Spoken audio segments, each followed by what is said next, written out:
നല്ല മൂവി എന്ന് പേര് കേട്ടല്ലോ. അപ്പം ഈ നിരോധിച്ചവരൊക്കെ പോയി കാണുമോ? മാം, ഈ ബോയ്ക്കൗട്ട് ചെയ്യണമെന്ന ആവശ്യം ഇപ്പോഴും ഉണ്ട്. അതിലെ സിനിമയുടെ കളക്ഷനെ ബാധിക്കും, അല്ലെങ്കിൽ ആ ബോയ്ക്കൗട്ട് ചെയ്യുന്നതിനോട് മാം യോജിക്കുന്നുണ്ടോ? ഞാൻ ഒരിക്കലും ഒന്നിനോട് യോജിക്കില്ല. നമ്മളൊരു ദൈവമല്ല. ഒരാളുടെ വർക്ക് കാണണം, ഒരാളുടെ വർക്ക് കളയാൻ എന്ന് പറയും. ആരുടെ അന്നത്തിൽ കല്ലിടാനും മണ്ണിടാനും ഞാൻ ദൈവമൊന്നുമല്ല.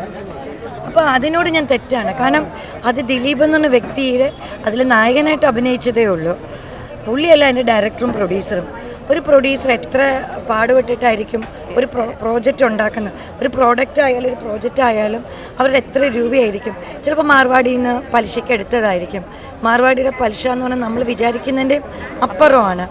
അപ്പോൾ എന്തിനാണ് ഇങ്ങനെ ആവശ്യമില്ലാത്ത കാര്യങ്ങളിലൊക്കെ നമ്മുടെ മലയാളികളുടെ ചിന്തകളും സഞ്ചാരം എങ്ങോട്ടൊക്കെ പോവുകയാണ്. ഇപ്പോൾ ഇത് ഞാൻ പറഞ്ഞെന്ന് പറഞ്ഞുകൊണ്ട് ഇതിൻ്റെ അടിയിൽ വന്ന് നിങ്ങൾക്ക് കമൻസ് ഇടും, ഇവളാര് ദിലീപിനെ എന്തിനു നായകനാക്കി പ്രൊഡ്യൂസർ എടുത്ത്.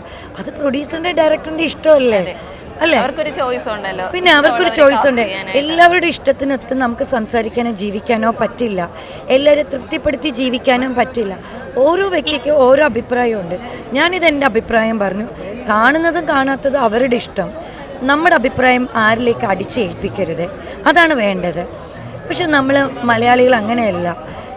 നമ്മുടെ അഭിപ്രായം മറ്റുള്ള അടിച്ചേൽപ്പിക്കുന്നതാണ് കാണുന്നത്. പക്ഷെ നമ്മുടെ അഭിപ്രായം ആരെങ്കിലും കേൾക്കുമോ? ഇല്ലല്ലോ. അപ്പം ആ സിനിമ സക്സസ് ആവട്ടെ. ഈ പറയുന്നവർ തന്നെ നാളെ ഈ സിനിമ ഓൺലൈനിൽ വരുമ്പോൾ രഹസ്യമായിട്ട് കാണും. ആണോ?